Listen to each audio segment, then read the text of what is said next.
नमस्कार दर्शकों, गरुड़ पुराण भाग 36 में आपका स्वागत है। जैसा कि आपको भी पता होगा कि मृतात्मा की सद्गति हेतु पिंडदान आदि श्राद्ध कर्म अत्यंत आवश्यक हैं। पुनर्नामक नरक से पिता को बचाने के लिए ही पुत्र होना अति आवश्यक है। पुत्र का मुख देखकर पिता पैतृक ऋण से छूट जाता है और पौत्र के स्पर्श मात्र से ही यमलोक आदि को लांघकर स्वर्ग में जाता है। अग्नि को साक्षी मानकर वेद मंत्रों से संपन्न विवाह द्वारा उसी पत्नी से उत्पन्न पुत्र स्वर्ग लोकादि में पहुंचाता है। हम आज आपके सामने एक निसंतान व्यक्ति के मरने के बाद प्रेत होने की कथा प्रस्तुत कर रहे हैं, जो राजा द्वारा दिए गए पिंड दान को प्राप्त कर स्वर्ग को प्राप्त हुआ था। अगर आप इन सब सवालों के उत्तर जानने के जिज्ञासु हैं, तो वीडियो को अंत तक देखें और धर्मार्थ चैनल को सब्सक्राइब जरूर करें। अधिक समय न लेते हुए आरंभ करते हैं।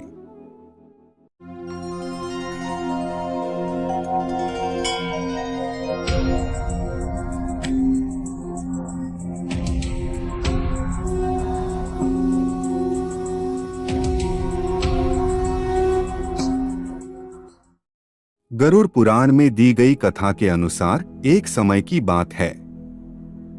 त्रेतायुग में महोदयपुर यानी कन्नौज का निवासी बभ्रुवाहन नाम का एक राजा था। वह यज्ञ, दान, व्रत और तीर्थ परायण था। ब्राह्मणों तथा साधुओं का भक्त वह राजा शील सदाचार से युक्त होकर प्रजा का तन, मन और धन से पालन करता था। एक दिन वह अपनी सेना के सहित शिकार खेलने गया। उसने नाना प्रकार के वृक्षों से युक्त एक घने वन में प्रवेश किया। वहां उसने एक सुंदर एवं स्वस्थ मृग को देखकर अपना अमोघ बाण चलाया। बाण से बंधा वह हिरण उस राजा के बाण को लेकर अदृश्य हो गया। राजा रुधिर से गीली घास देखता हुआ हिरण के पीछे पीछे चला और दूसरे निर्जन प्रदेश में प्रवेश कर गया। भूख प्यास से व्याकुल राजा ने वहां एक तालाब के पास पहुंचकर अश्व सहित स्नान करके पानी पिया। वहां स्थित वट वृक्ष को देखकर वह वहां छाया में विश्राम करने लगा। तभी उसने एक भयंकर प्रेत देखा, जिसका मैला, कुबड़ा, मांस रहित शरीर था, बाल ऊपर को उठे थे और उसकी इंद्रियां व्याकुल थी। घोर विकृत राक्षस को सामने देखकर राजा डर गया और आश्चर्यचकित हो गया। प्रेत भी उस निर्जन वन में राजा को देखकर अचंभित होकर राजा से कहने लगा कि हे पुण्यात्मा राजन, तुम्हारे शुभ दर्शनों से आज मैं धन्य हो गया हूँ और प्रेत भाव छोड़ रहा हूँ। राजा ने कहा कि तुमने यह भयानक अमंगल रूप किस कर्म के परिणाम स्वरूप प्राप्त किया है। मुझे अपनी सब व्यथा बताओ तथा किस दान धर्म के करने से तुम्हारा उद्धार होगा, उसे कहो, मैं उसे अवश्य करूंगा। प्रेत ने कहा, राजन, मैं पूर्व में विदिशा नामक नगर में रहता था। जाति का मैं वैश्य था और मेरा नाम सुदेव था। मैंने हवन से देवताओं और श्राद्ध क्रिया से पितरों को सदा संतुष्ट किया। विविध दान देकर ब्राह्मण दीन दुर्बलों की सेवा की। वह सब दैव योग से निष्फल हो गया। मेरे कोई पुत्र, मित्र अथवा बांधव नहीं था। अतएव और्ध्व देहिक क्रिया से वंचित होकर मैं प्रेत हो गया। जिनके श्राद्ध नहीं होते वे प्रेत अवश्य बनते हैं, चाहे कोई धर्मात्मा पुत्रवान ही क्यों न हो।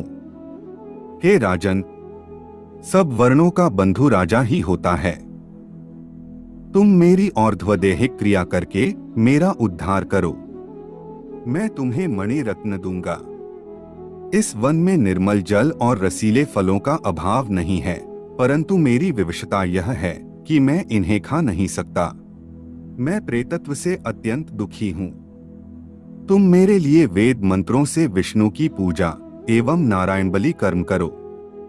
ब्रह्मा, विष्णु और शिव की प्रतिमा बनवाकर उनका अर्चन तथा अग्नि में देवताओं को तृप्त करके घी, दही और दूध से विश्वे देवों का पूजन करो।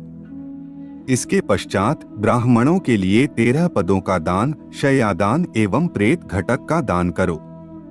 प्रेतत्व निवारण हेतु यह आवश्यक है प्रेत के साथ राजा का इस प्रकार वार्तालाप चल ही रहा था कि उसी समय हाथी घोड़ों से युक्त राजा की सेना पीछे से आ गई। सेना के आने पर प्रेत ने राजा को महामणि देकर प्रार्थना की और वहां से विदाई ली। वन से निकलकर राजा ने अपने नगर में जाते ही प्रेत द्वारा बताई विधि से उसका अंत्येष्टि कर्म किया, जिसके प्रभाव से वह प्रेतत्व छोड़कर स्वर्ग में चला गया। राजा के द्वारा किए गए श्राद्ध से प्रेत को उत्तम गति प्राप्त हुई। इस कथा से हमें यह सीख मिलती है कि बंधु, भ्राता, भतीजा, यहाँ तक कि राजा भी मृत व्यक्ति के लिए यह पुण्यकारी काम कर सकता है, तो पुत्र द्वारा किए श्राद्ध से पिता को सद्गति प्राप्त हो तो इसमें क्या आश्चर्य है। कोई भी मृत व्यक्ति प्रेत तब बनता है जब उसका और्ध्वदैहिक या अंत्येष्टि संस्कार न हुआ हो या फिर उसके षोडश मासिक श्राद्ध न हुए हो। राजा ने सुदेव को उस प्रेत स्वरूप से मुक्ति दिलाकर और उसे स्वर्ग भेजकर अपने पुण्य को और भी बलशाली कर दिया। ऐसे में हमें सीखना चाहिए कि कोई भी व्यक्ति हो, किसी भी योनि से हो, हमें उनके प्रति केवल दया का भाव रखकर उनकी सहायता करनी चाहिए। आज की हमारी प्रस्तुति में इतना ही। हम आशा करते हैं कि आपको हमारी यह वीडियो अच्छी लगी होगी।